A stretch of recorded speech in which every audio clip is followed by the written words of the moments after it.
Good morning, everybody. Welcome to IT Live, brought to you by Academy Sports and Outdoors. I'm Texas Homer. That is Ian Boyd. Today, we are going to start with the Texas offensive line in the spring game, practice, fan day, whatever you want to call it. We'll break that down for you, and then we'll talk wider offense. First, head over to Inside Texas, and you can get the Ultimate Fan Bundle with On3 and Rivals for 50% off. Link in the description. Hey, guys, if you watch the channel all the time, come over to the board. The price is right, and you'll get a lot more value. We can't talk about everything on the board. There's tons of articles dropping daily.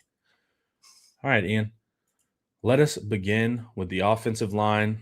I watched it a couple days ago when we got it. I watched it again this morning to make sure that I was well-versed. I woke up early to make sure I could get it in before this topic. So let's start, and then you can give them the quick context as well about who was out and all of that.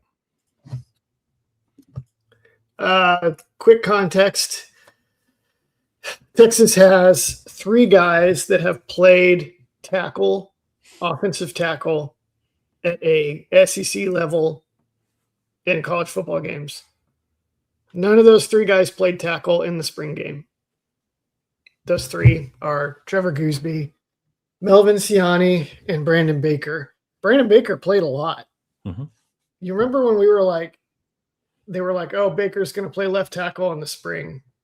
And we're like, no, play him at guard. This is so important. Do you guys not understand how important this is? Play him at guard. Yeah. Not only are they doing that, but he's playing there a lot. Mm-hmm. He's getting a ton of reps. And that's, I think that's very, very good. Yeah. Good thinking by Flood. So, yeah, the first team went Jordan Coleman at left tackle, Jaden Chapman at left guard, Connor Robertson at center, Brandon Baker at right guard, Jonte Newman at right tackle. Yeah. They started Spencer Shannon at tight end. They started using Masunas later as the scrimmage wore on the first team. I think they also used Townsend as a H, and then I think on one snap as a Y at least. Yeah, he went out into the – well, I don't know what you mean by Y. Do you mean on ball or just out to the slot? On ball, sole tight end, and 11 personnel. Yeah, I don't know about that. I did see him at the slot, though. He did, because I'm pretty sure he had one pin block on either a power or power sweep, and it was actually one of the better ones. So store that away. There were a lot of sweeps. Yeah. We could talk about that in a minute. Yeah. As the deal wore on, I noted they played Devin Coleman and Dylan Sikorsky. Devin at left guard, Sikorsky at center. Mm-hmm. I noticed when I was writing the article that they also got Turntine in at left tackle, and Turntine was the second team left tackle in this game. And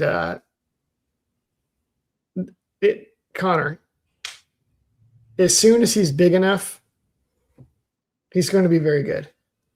Yeah. The same pop he had off the ball at North Crowley.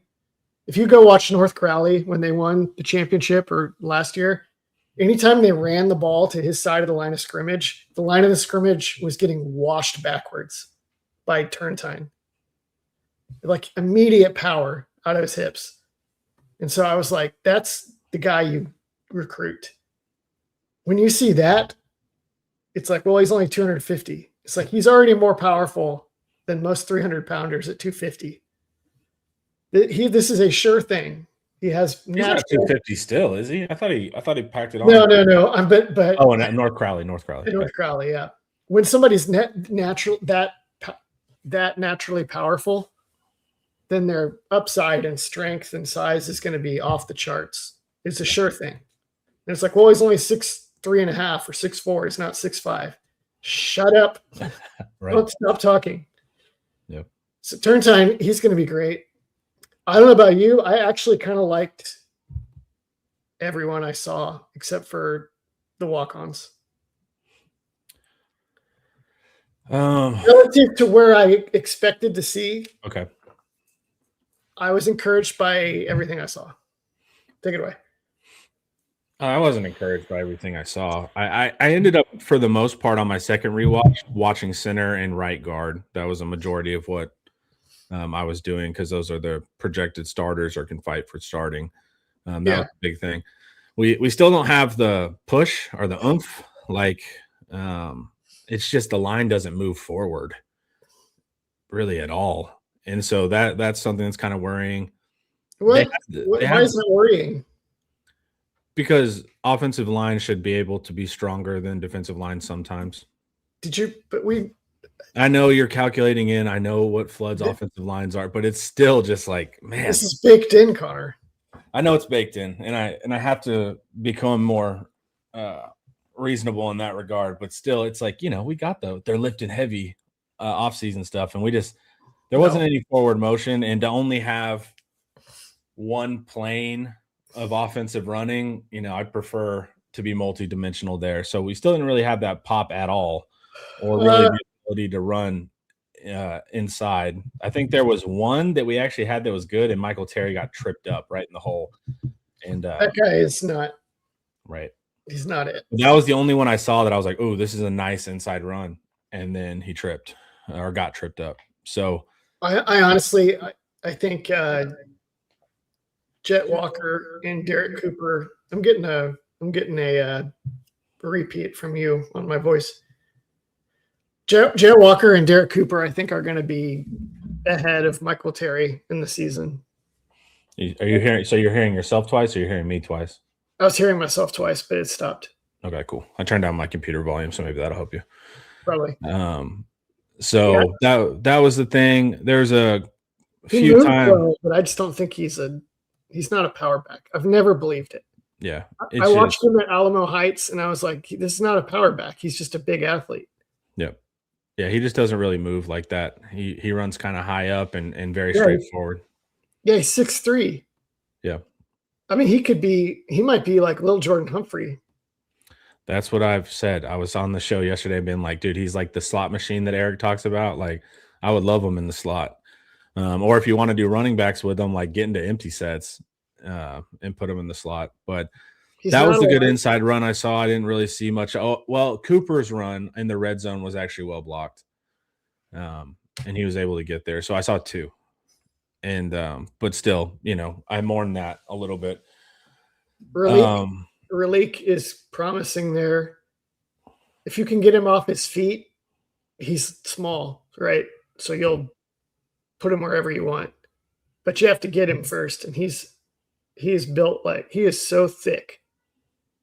He's built like one of those like steroid pumped chickens that produce like the massive chicken wings, and you're like, what did this chicken look like? This chicken must just yeah, Jack. That's what Ralik Brown looks like, because he's like 5'8", right, and 190 pounds. And Cooper, we'll see. I need to watch Cooper a little more carefully. Cooper had some good reps, man. He moves really well. Yeah, he's a great athlete. But he moves well, like running back well. And that's like one of the highest forms of athleticism, I think, is when you move running back well. Yeah. And then Walker, I noticed Walker falls forward, which is super underrated trait, but it's massive. Yes, enormous. Like that was if Wisner had been good at falling forward, he would have been, it'd be like pay up and keep him, because he always finds the hole. But his running style, whenever he would find the hole, he wouldn't find it with momentum. And he couldn't generate momentum from the ground. And so he would go down easily. So he was like, amazing vision and ability to find the hole. But then as soon as somebody got to him, that was it.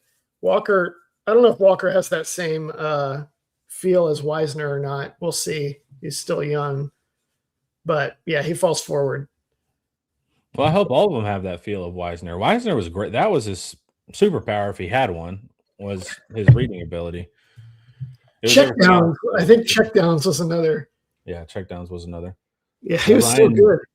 Ryan Nelson asked thoughts on Baker, Robertson, Siani post-spring as we head into summer-fall.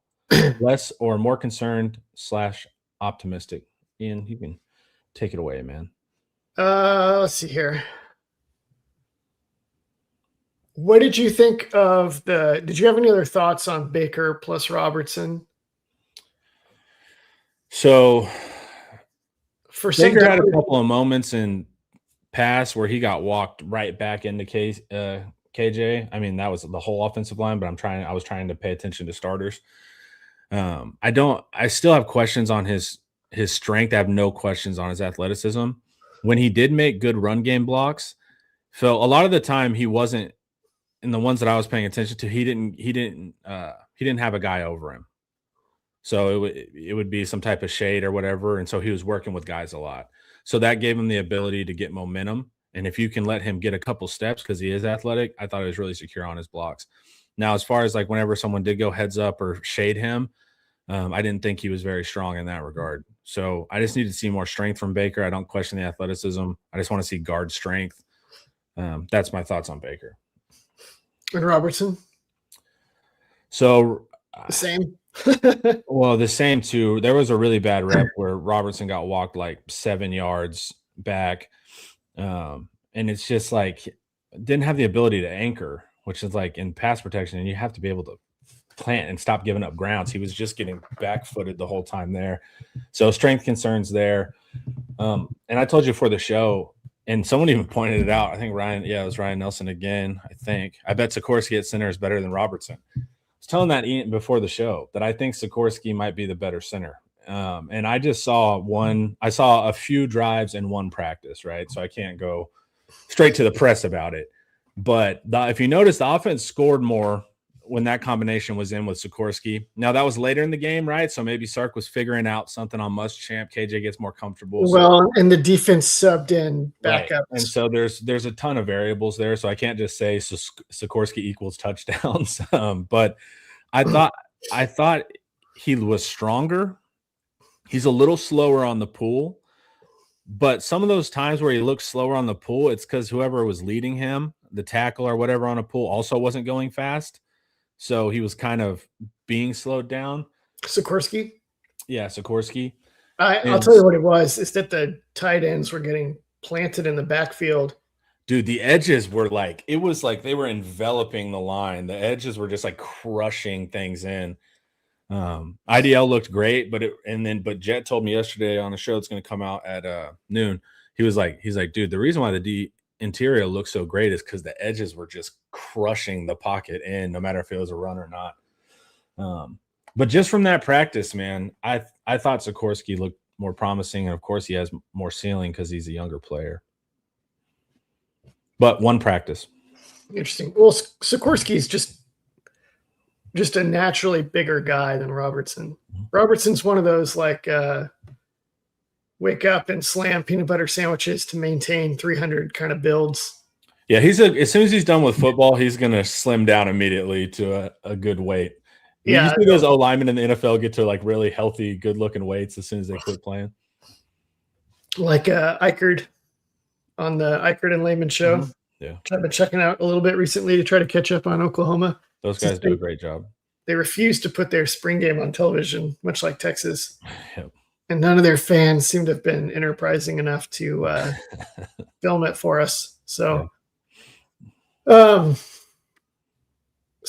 Petronic says maybe we can play Masunis between Robertson and Baker to help with their blocking. Let me tell you something.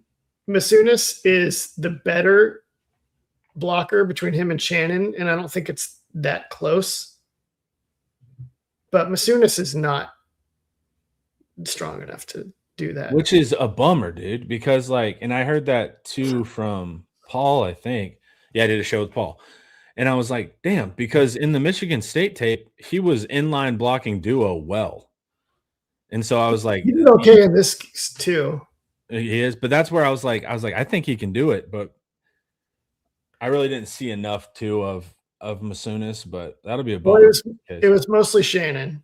And let me tell you, power sweep and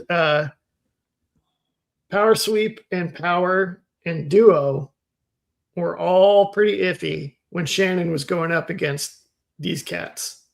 Lance Jackson, obviously. Richard Wesley is super powerful too.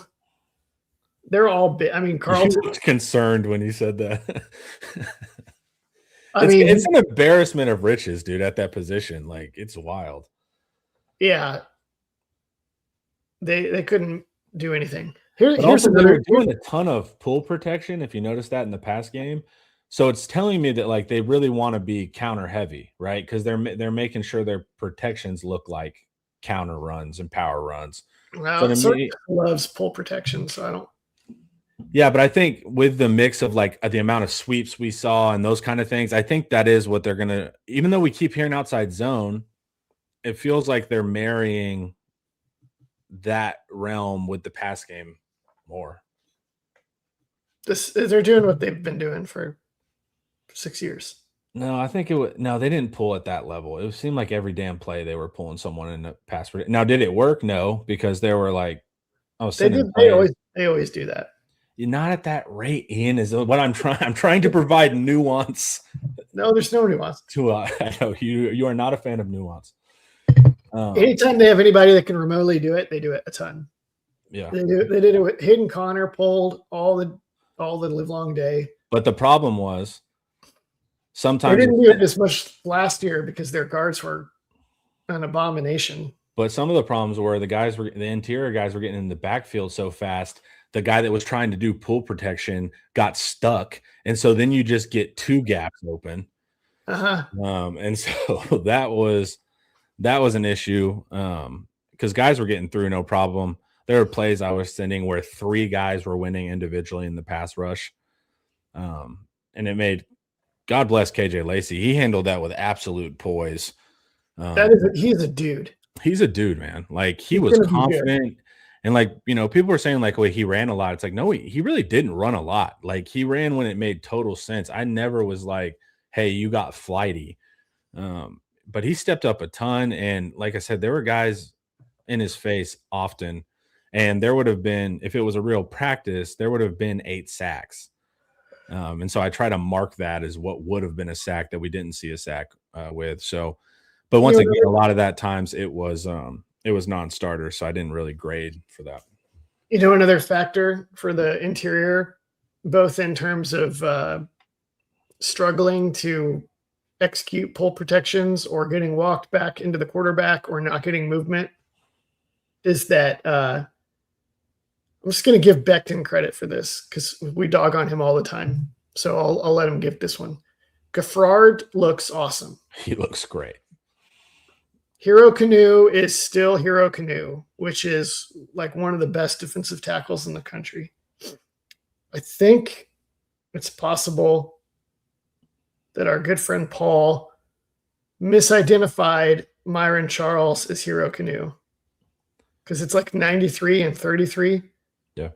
And Canoe was knifing into the backfield all the time. And I think when Paul was saying that Myron Charles is like a disruptive freak, it's possible that he actually saw Hero Canoe. Well, I had one. You had to correct me because I was saying that Cummings had that really good blitz on Siani, and you were like, Siani didn't even play, and I was like, oh, okay. Well, I just thought right tackle, and it was Jonte Newman, so I felt a lot better. I corrected that on the show yesterday, but yeah, the problem it's little, man, and you're just like trying to see, and also, frankly, I'm having to learn numbers better, anyways.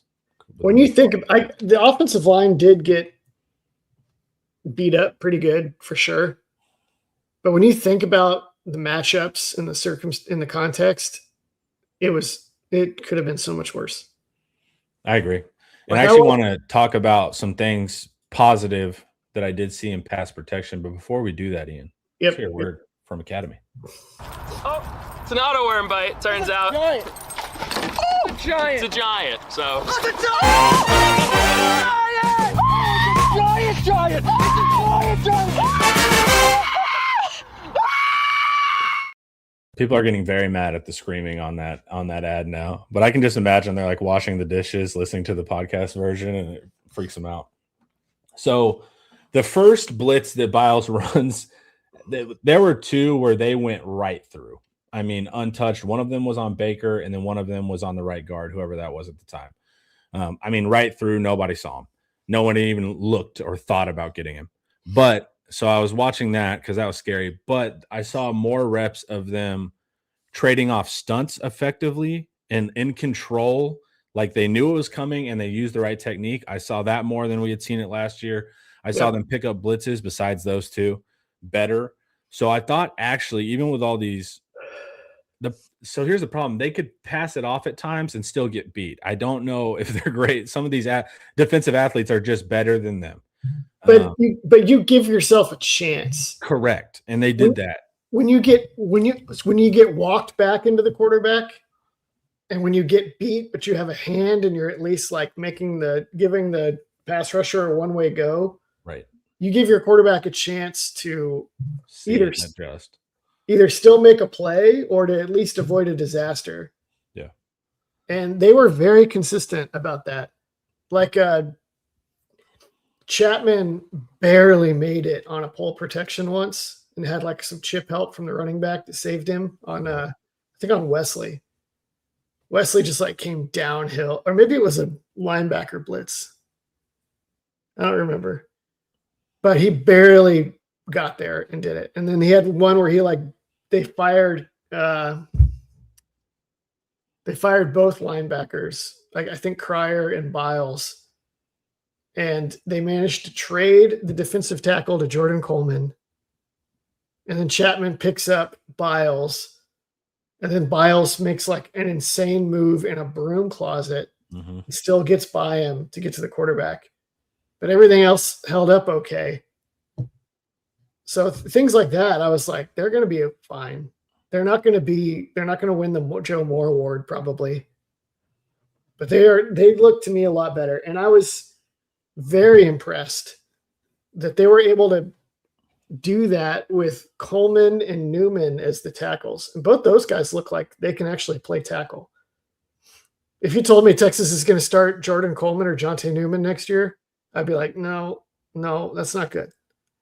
If you told me they're going to start Jordan Coleman or Jonte Newman at tackle before those guys graduate, that wouldn't surprise me. I agree with that because at first I thought you were going to say if they start them next year, I'd feel good. I was like, no, but I agree.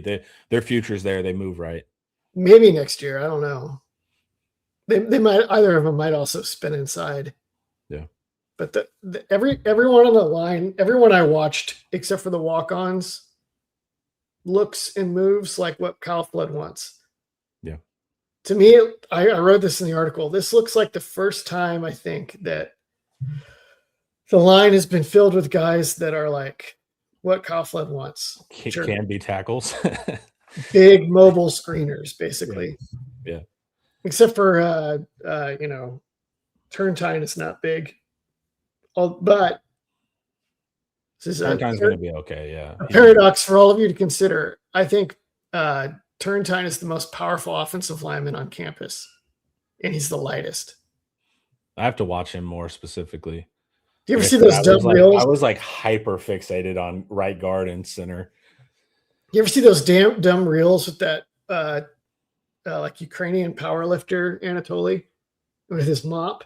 Oh yeah, where he acts like he can't lift, and then he just like, and then he goes up to these enormous meatheads. Yeah, and he's like, "I want to try. Can I try? Hold mop, please." Yeah, and then he easily, effortlessly lifts their. That's like Turntine, where he doesn't look like he would be the most powerful guy. You'd think he'd be the biggest lineman, but that's not how muscle fiber and physiology works. Yep. You can have big muscles. That's hypertrophy, dude. But you can be strong as hell and actually be pretty small. All right. It's about natural power. Yep. What do you think Seymour is doing to prepare? I have no idea. This offense is complicated and we only have a few months. I'm not just going to make up what I think he's doing to prepare, but I feel much better about Gooseby and Seymour in. That'll be. I'm much more excited about that, especially if they can continue their rate of picking up stunts properly, not letting blitzers go by, that kind of stuff. Because that's the plan of attack. Because Muschamp was getting them into a lot of man protection. I think their sign is when they tap their head that they're going into man protection. Don't put that out there. But it wasn't the coaches; it's the players doing it. You can pick it up from the players doing it. I wasn't watching the sidelines. I was watching the sidelines though. I was trying to look at their signs, but I'm not smart enough to crack signs. That takes a Stallions level skill set apparently. But they were getting them in a lot of man and one-on-ones, and Muschamp was stress testing them and trying to see what they could do. And besides those two like really bad blitz where no one even saw, and also they were taking advantage because guys are coming from linebacker depth, so they're not always counting them, blah, blah, blah. But I think you get Seymour and Gooseby in, figure out the center battle, which my suspicion is Sikorsky might be more solid there. I don't know. I saw one practice. Also, I don't know how good he is with protections in the middle side of center. Baker get a little bit more experience and stronger. I didn't see Siani, but I loved Siani's tape. I do feel better about it than last year. Now, like I said, do not take this as Joe Moore award. I'm really grading this on the scale of like early last year. It's like, will they destroy our offense? And I don't think they'll do that. I think they could be as good as 24. Although, as I say that now, I'm like, I don't know if they will be as good in run blocking. It kind of depends on Seymour. It's funny that you keep your Sikorsky. I love your Sikorsky take. The word we're getting out of camp is like Connor Robertson is the leader of this unit. Yeah. And he knows that he's got to be the guy to guide things. Luckily, I'm not leaning really not on a guy that you bench. Remember that's the joke from last year with Baxter and Wisner that they were leading the team in leaderships per game. Like, great. I love leadership. It's a beautiful concept, and it can matter, especially at center. And if leadership means I know the protections and get the calls right, love that version of leadership. But just from what I saw in one single practice for like 3 drives of Sikorsky, I felt better about it. I'm sure the coaches have more data than me. I know for a fact they do, but yeah. I wonder how he looks at guard, Mm-hmm. which we didn't see in the spring. So maybe he's maybe he holds off Seymour and wins that left guard spot. Although I guess he's behind Chapman now. I thought Chapman was solid. I think it's possible they could win with Chapman. He needs to get better before fall, and he got beat a few times. But some of the times that I saw Chapman get like really beat were things where it's like Biles put a move on him, or Canoe drove him back on duo. And I'm like, that can't be the bar for starting guard at Texas this year. Like, we'll never be driven back by Hero Canoe.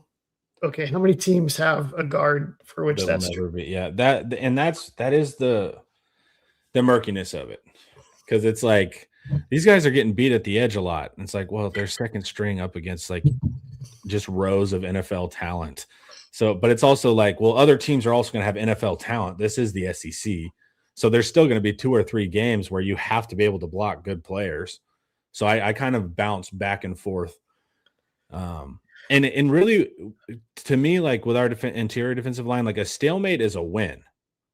Like you don't have to drive them 5, but don't get driven 7. Don't get driven back to where the quarterback now has to move completely because he's in his lap like that. You can't do that either, kind of regardless of how good the person is. And that's where technique's going to have to get sharper, because technique can save you against a better athlete, or at least slow a better athlete.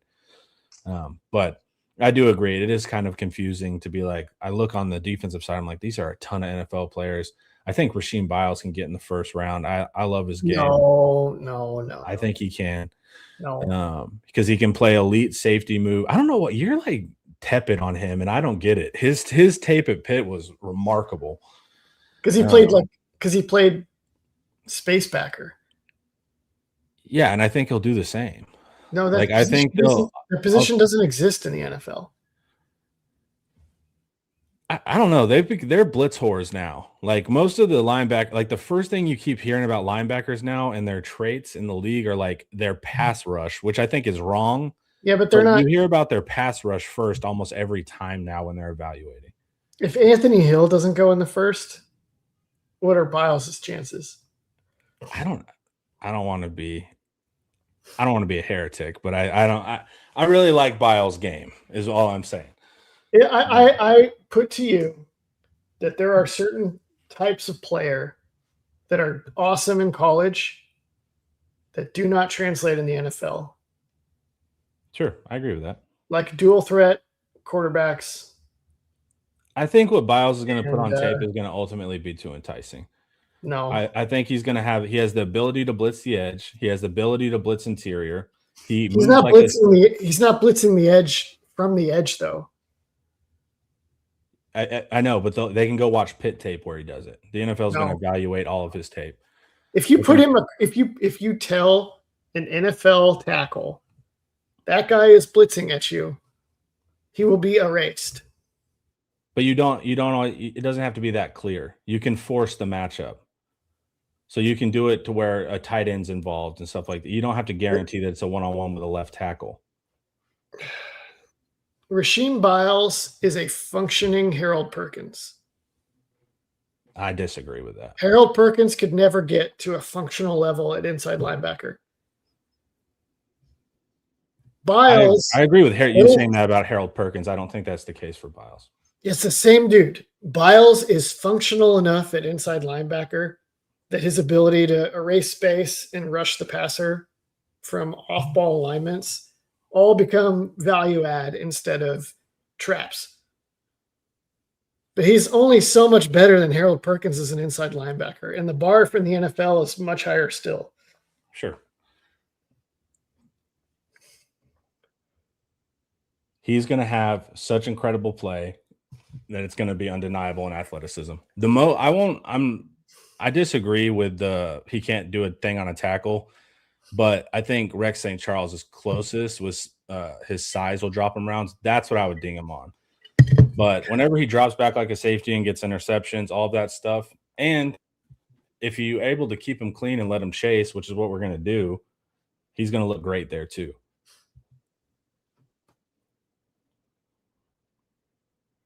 You think he can't chase? Why? I don't get it. He might be drafted.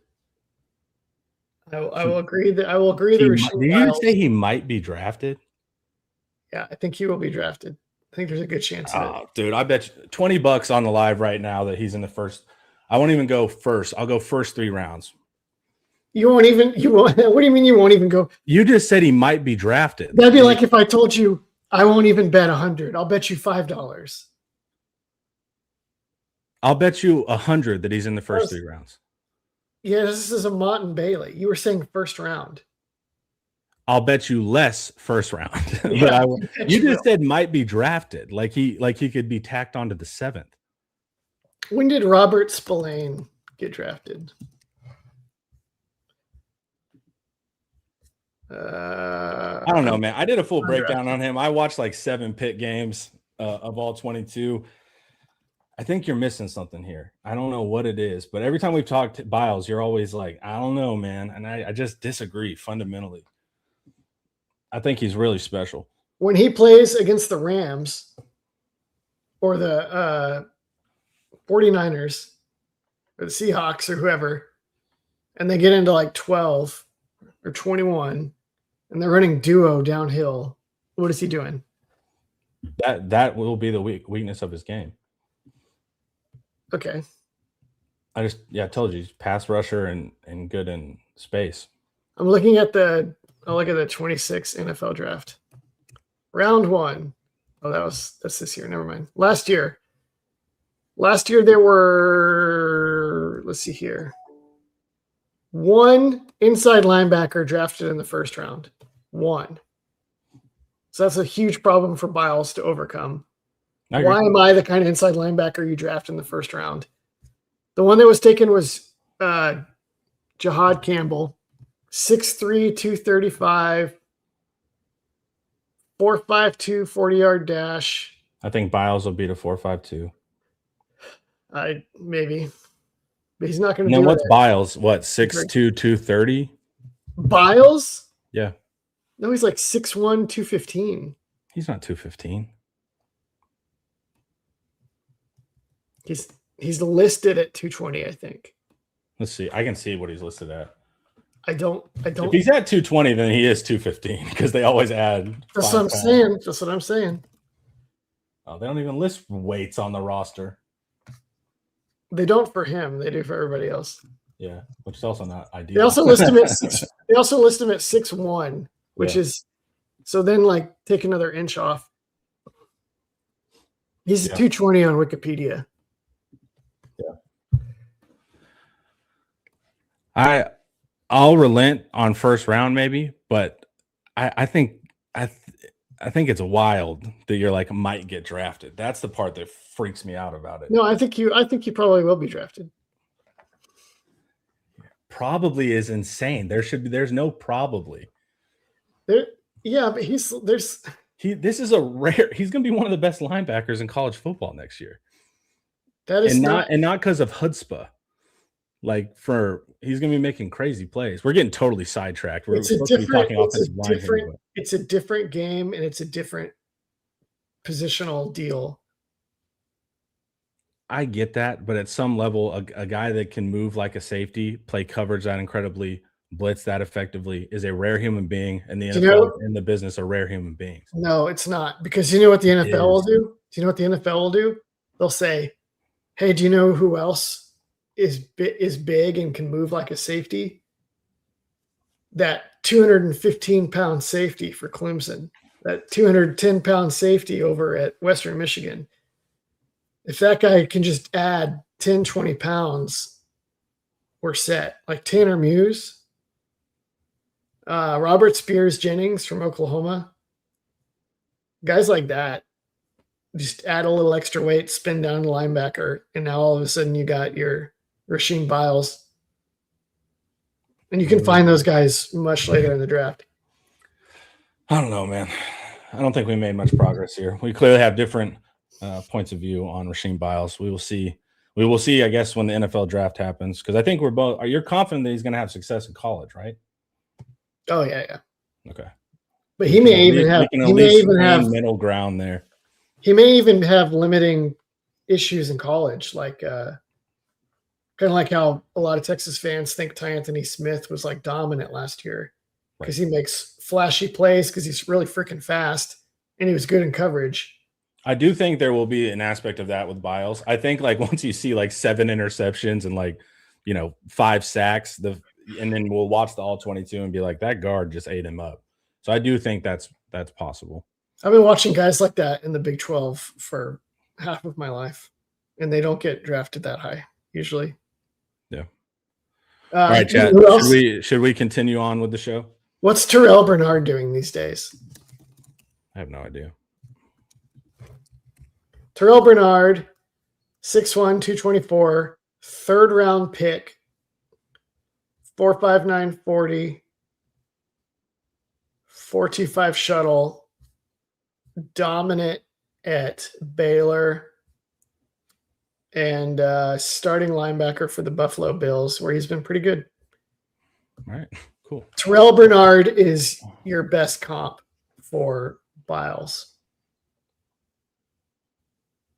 Amazing, unbelievable blitzer. Yeah.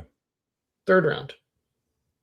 I can't do a pop poll from StreamYard. I can only do it when I'm actually on YouTube, or else I would put up a poll.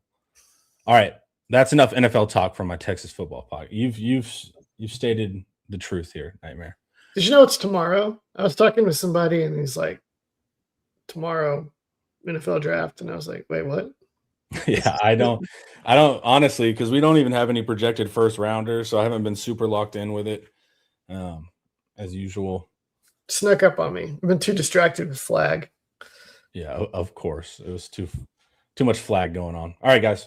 We will talk more offense as soon as we get back from this David McClellan commercial. Big financial decisions don't have to feel overwhelming. There's someone who can guide you every step of the way. David McClellan is a fiduciary financial advisor with Forum Financial, and he's working closely with his clients as a true financial life coach, guiding every aspect of your financial journey with expertise and care. If his name sounds familiar, that's because David was a swimmer at Texas and a member of several national championship teams. Today, he channels that same championship mindset into helping people win with their finances. David specializes in financial planning, and he's contributed numerous articles to Kiplinger on the topic of retirement tax bombs. And right now, David is offering viewers a free intro consultation to assess your financial situation. Do not miss this chance to get personalized guidance from a trusted expert. To schedule your free consult, email David at dmcclellan@forumfinancial.com, or you can call him directly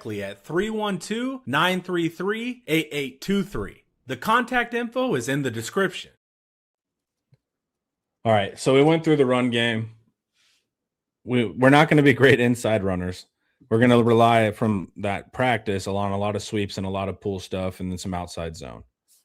I bet much more heavy in outside zone. Yeah. This is the thing. This is the tricky thing. For one, executing outside zone with this lineup is hard because I think all these guys actually could be really good at it, but you're not like kind of shuffling around a lot, right? So that's not very conducive to running outside zone well in a spring game. And then they still have to add Seymour and incorporate Siani and Gooseby. And Siani and Seymour did not really run outside zone much at their previous stops. Yeah. But if they can master it over the summer and the fall, then they could probably be a really good running team, I think, with outside zone. Because I think it's Seymour with Seymour. Oh, see what I did there? Seymour with Seymour. But Siani can do it, man, because if you watch those Purdue Wake Forest tape of him pulling out on sweeps, he moves great. They all do. They all move good. Yeah. Yeah. Even Sikorsky, I think, is decent at that. Yeah. Robertson actually moves well. He moves well in those polls. He always has. Yeah, I think Robertson's actually a little bit of a better mover than Sikorsky. I just think Sikorsky did other things better. Well, Sikorsky is like 330 and Robertson is like 305. Yeah. So it does look different in that regard. Yeah, Sikorsky is built like a fire hydrant. Is there anything from running the ball that you think we missed? Do you like what the backs did at all? I haven't watched the backs very carefully. I agree with we were talking with Paul, and Paul, we already kind of were hating on Terry. I want to watch Cooper a little more carefully. The run game was destroyed on a lot of snaps because Spencer Shannon couldn't maintain the C area, as they were calling it in that press conference. They were like raising their tight ends to the sky of like, we have guys that block in the C area. We're a big problem in the C area. They like areas. They like the red area. They like the C area. And the problem in the C area was this restraining from making some kind of off-color joke here. They were getting destroyed in the C area. Yeah. It was not good. So what do you do about that? If Masunas can start, that helps a lot. I kind of think Townsend may have been better also, but I'm just remembering like one snap where he made a good pin block. And I'm only remembering one snap where he did a bad block, so I'm not going to do that. Townsend did? Yeah. He didn't make a bad block. He just, oddly enough, Heavy Metal got a little tepid on a pull and didn't go full sport. On a split zone one? I can't remember which one it was. He was at the bottom of the screen. He was going to the bottom of the screen. That's all I remember. Yeah. I saw one where he kind of slowed down. I was like, ugh. Yeah, exactly. I think it was that one then. Yeah. But once again, that's not fair for me to look at one play. It's just the one I remember of like, that's not like you, Heavy Metal. I didn't love that either. Yeah. But you don't have to run power and power sweeps behind your tight ends every week. So this is not really, it's not like that doesn't really worry me. Power sweep is like the easiest play in the world to run while you're building chemistry on outside zone, because the assignments are really, really simple on power sweep.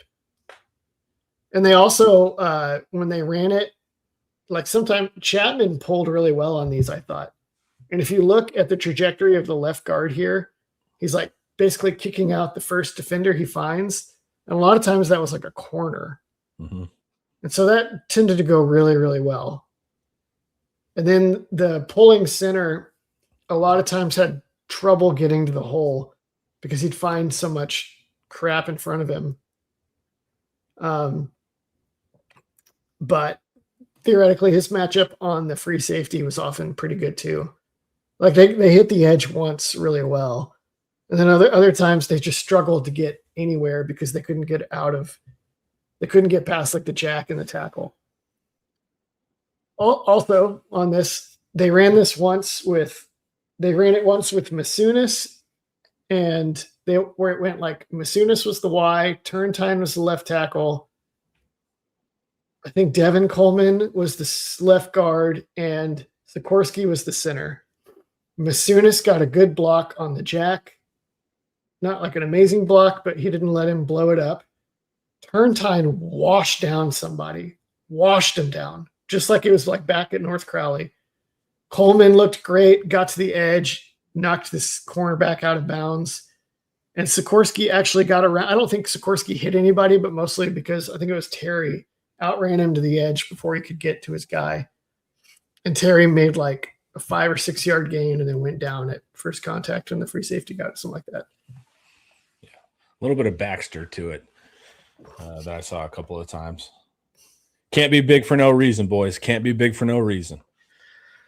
Things we've learned today. Masunis is weak. Biles is tiny, and the line still sucks. I think that's a little bit of Masunis is strong. Masunis is strong. I don't know, man. It's just like I'm gonna have to go back and really watch Masunis because it just conflicts with the Michigan State tape. He was fine. I don't know why would you go rewatch. I've heard it from a couple of people, and I don't know if it's just like a couple of people echoing one person, like people tend to do. But I'm just like, I just have to go back and watch him specifically. He was fine. Okay, good. He may have. I think he had a play where he's like pulling, and he had to hit a like Cummings on an edge blitz that was like perfectly timed. And had some issues keeping Cummings from maintaining his forward momentum. Cummings is going to be a player. So I think maybe that spooked people where they're just like, oh, look at Masunis getting rocked. We don't want that from our tight end. But yeah, it was not. It didn't really worry me.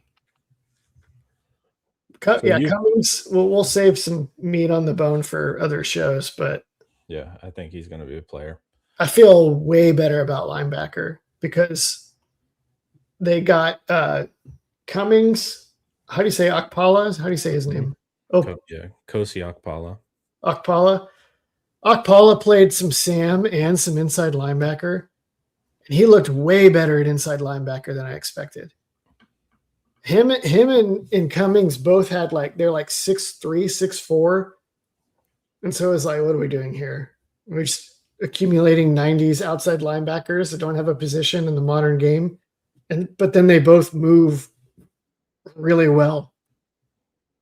Much more like Paul had a good comp in a write-up he did where he compared him to that hateful Oklahoma linebacker that was so good.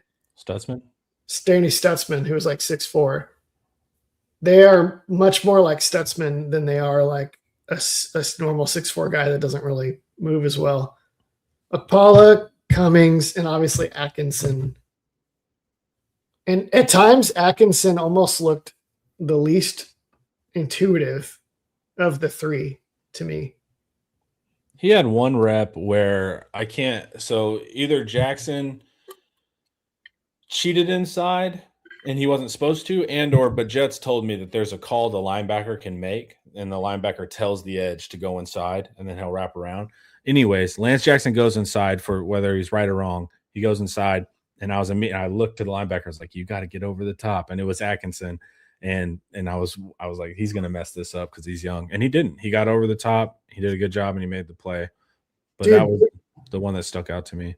There were a ton of plays where the edge looked like he was doing a Jimmy deal. where he would play the edge and then try to go inside to the B gap. Mhm. And then the ball would spit outside and nobody would be there. Yeah. Like I want to say 50% of the good runs that the offense had in the spring Yeah. game happened exactly because of that. Yeah. And I need to go watch them to see because I was like, should you guys be executing that stunt right now? Are you guys screwing this up? Yeah. And now I'm wondering if it was maybe that the linebackers just didn't know to be there. But yeah. And if it's a call Jimmy, but also it's like Jed has told me the linebacker can call it. So if the linebacker calls it, he has to absolutely know. Yeah. But if it's just Muschamp calling it, then maybe they don't. But yeah, they're playing a lot of man or like bail cover 3 or whatever. So it's like they were able to run off guys and kind of get the edges at times. And I remember our edges were soft last year, and there's parts of the scheme that are going to have soft edges just by design too. So that'll be a big thing that I'm watching just from improvement of last year is like containing well in the run. Yep. When it's Cryer looked pretty good. Cryer did, yeah. But he looked good going backwards, which is very promising. He had the one on Winston that I was really impressed by. Yeah. But assuming it's Smith and Biles, if you're doing Jimmy Pony stunts where the ends and the tackles are just like always fitting inside gaps and spilling the ball, those two are going to clean everything up super well. They're fast and they can close space and limit it to 2 yards, but also they're what I call like side tacklers. They can spray. They're even when they tackle, like you can see it at Pitt and you see it with Smith when you watch all 22, they're not head-on tacklers. They don't stand guys up. They wait for guys to kind of get a little bit of an angle on them, and then they go and hit them on their side, which they'll do successfully in that type of scheme. Like a first-round linebacker. Yeah, you gotta take your argument. You're saying might get drafted. You're equally, if you think I'm preposterous, I think you're equally preposterous. No, I totally think he'll probably be drafted. Totally think probably drafted, which, yeah. I guess we're both insane here, and whoever picks 3rd round or whatever will be correct. No, Terrell Bernard is the comp. If he has a season like Bernard had at Baylor, then 3rd, there you go, 3rd, maybe 2nd. But most importantly, I think for this style of linebacker, we're going to play a scheme that lends to it. There's no way that he's going to go in the 1st round. I might come off a 1st round, but Who's that safety that the Seahawks used in like 3 different positions last year? I don't know. I didn't watch a lot of NFL. He's like a big 230-pound safety that was like played like nickel and dime. I'll come off a 1st round because I bumped him up an inch in height and like 10 pounds. So that's where I was like, all right, I'll come off of that because I thought he was closer to my rule is like 230 at the minimum. And I live by that rule. So I'll come off 1st round there. But I think ultimately still, if you play Smith and Biles, those two style will match well to this. Yes. And I think Eamon Warry, thank you, Nelson. Eamon Warry is exactly what I'm talking about. It's like a big safety that played college at like 220, gets to the NFL. He does whatever NFL players do to keep getting bigger. 225, 230. He can play. Biles started off as a safety. So it's like that's already occurred. Yeah, but it's the later you spin down, almost the better. Because it means you were able to hang at the previous position. It's the same thing with like the NFL's biased against college nickels. Yeah, they hate college nickels. Because they're like, some college nickels are awesome, but with Jahdae Barron, they're like, if you're awesome, why aren't you playing corner? Correct. If you're a great athlete, you should be playing corner. And now a safety that can play nickel, they like, because that suggests coverage, flexibility. But if you're like a corner build, you better be playing corner in college. When they do line up heavy, what do you think we got? You think what, like a Cryer Smith combination? Well, they'll play base, probably. You can get Spence out there, but Spence didn't get a lot of true linebacker reps. Was he at edge, right? He played some. He played Sam in the base, which is they played a lot of under, so it was like basically an edge. And then he played edge in they played some of their like rabbits or whatever, where it's like Pass two rush. edges and they spin Lance Jackson or somebody inside to tackle, and then they play canoe where they just play like another big end. So he played edge in that setting. What do you think about? We only have 5 Pretty minutes. pretty quiet game for Spence. He's a guy to like be suspicious about. What did you think of the wide receiver play? On rewatch, I was really impressed. Same here. Live, it was like they can't do anything. Yeah. Nothing is working. On rewatch, Burkhalter is like, Yeah. he doesn't seem that far from Mosley in terms of the underneath, break inside hard, be big, secure the ball in a contested situation over the middle against man coverage. He was pretty money on that, and I was really impressed. And then Bishop is I said it yesterday. He might be the most skilled receiver. I got to watch Cam, but it's like Cam's the one that can take him out of it. But I've said it. I don't know how many shows I've talked about it, but he had an incredible play on his touchdown over the middle, and his ability to control his speed and set safeties up. I mean, that was just not freshman like at all. I was really surprised by that ability.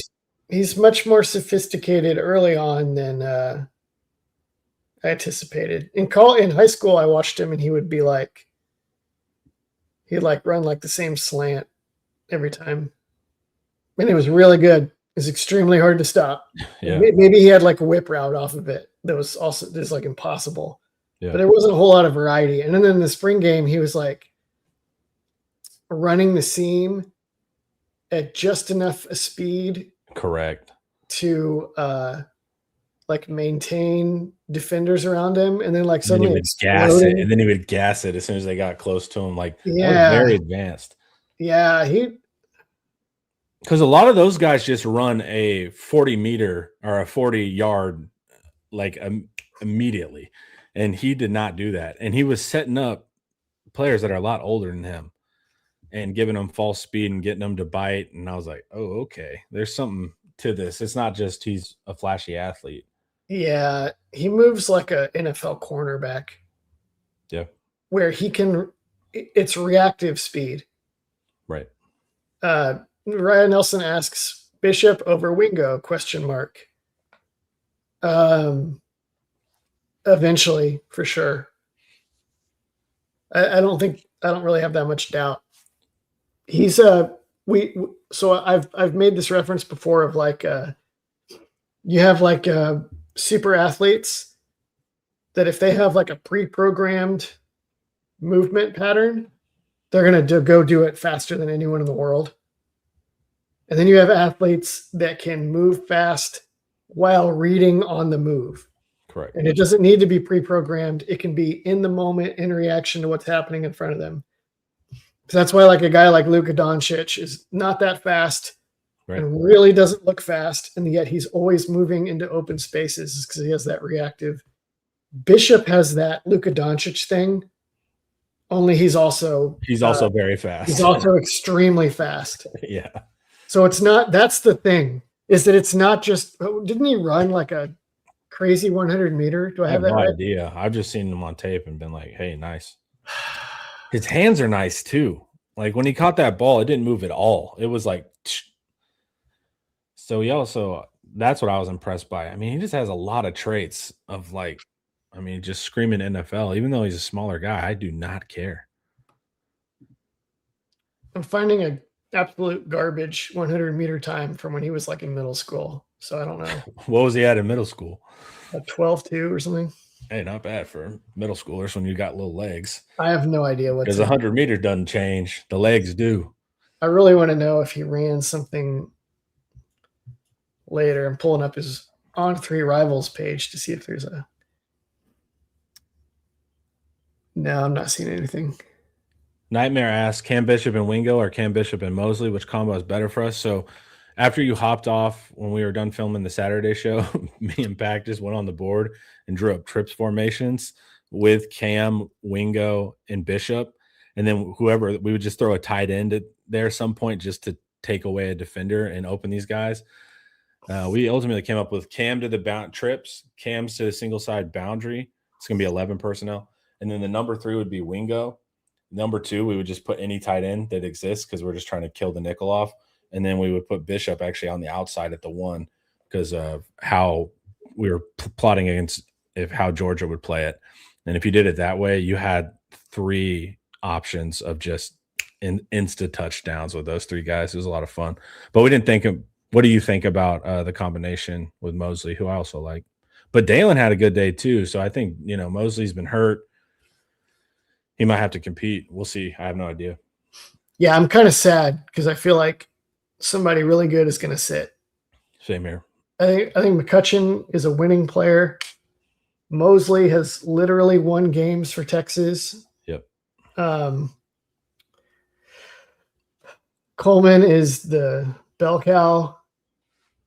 Wingo, Bishop, the young phenom. Wingo has got he's got the home run potential. But yeah, I think Bishop is the most talented receiver. He's the closest to Devontae Smith I've seen at Texas, I think. I agree. That feels like maybe I should go rewatch him one more time. Because Xavier Worthy was no, I tried to chill when everyone was telling me Bishop, and I'd be like, guys, Sark plays 3 receivers. Like, I've been negating that for a month. So I've been fighting against the Bishop hype. And he's just kind of every time I've seen him, even like open practice clips, I was like, this dude's running routes on air, but he's beating ghost defenders. Like he's taking real practice reps and like slowing, that's very advanced what he was doing just in open air. And then I see this, I'm like, I'm at the point where I can't really avoid it. I think this dude's really good at football. And yeah, but even I feel weird. Like I'm trying to hold back, but I think I got to go with my gut here. I think he's gonna be a really, really damn good receiver. Like immediately. Yep. I think he's going to catch, if there's no injuries to him, if he avoids injury next year, I think he's going to catch at least 25 balls and be like a guy that gets in regularly. But the thing is that he's not his skill set that we've been laying out is not a gadget skill set. Correct. It's a complete package, dominates you from multiple spots with the multiple routes and adjustments. He takes the ball out of Cunningham's hands, dude. It's like, dude, that's like Cam Coleman stuff. It's like that guy's little, and Charlie said he talked to Cunningham after, and Cunningham was like, he just straight took it from me. He's like, I didn't know he could do that. Yeah. So you start seeing that stuff too, where he's taking balls from defenders way bigger than him. It's like, all right, because it's something else. Hydrate well, Wingo. Yes, hydrate well. Hydrate well. You can get Wally pipped. But it's also I think, dude, if you have Cam, Bishop, and Wingo on the field at the same time, that is going to freak secondaries out. I don't know. Yeah. I would probably put Bishop in the slot. You can. Whenever we were drawing it up, basically, Pac was saying trips to the field, the number 3 is what can give Saban's system a lot of trouble. So you can put Wingo there for speed, or you can put Bishop there for speed. I'm going to put Bishop there. You can. Because Wingo doesn't have that feel. Yeah.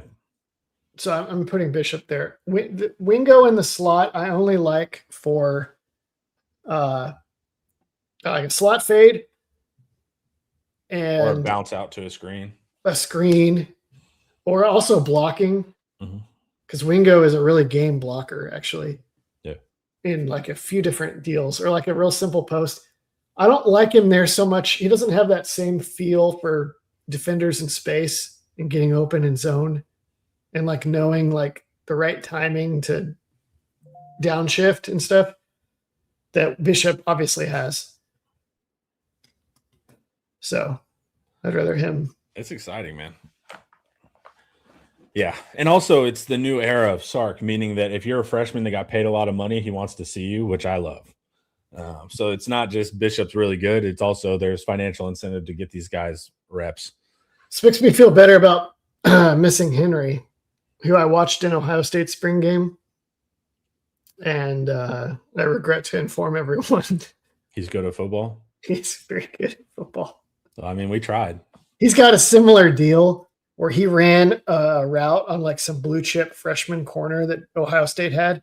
And the Ohio State corner's playing like 8 yards off. And he's like drifts in a slow shuffle, reading the quarterback's eyes. And then he turns around and his cushion is -5 yards. And Henry is blowing by him on the field. Yeah. And then St. Clair's touchdown. Yeah, I haven't watched any other spring games. I need to go do that. I've been obsessed with ours. All right, everyone. Thanks for hanging out with us. We enjoyed hanging out with you. Stay locked in at noon. We have a breakdown of the spring game coming from Drew and Jet on the defensive side, so you can check that out. Then, of course, we got a live for you this evening. Everyone, head over to Inside Texas. You can get a 50% off, and not just Inside Texas. You will get Rivals and On3 as well, and the Ultimate Fan Bundle. Link in the description. Please, please come join. Everyone, have a great day, and this was brought to you by Academy Sports and Outdoors. See you later.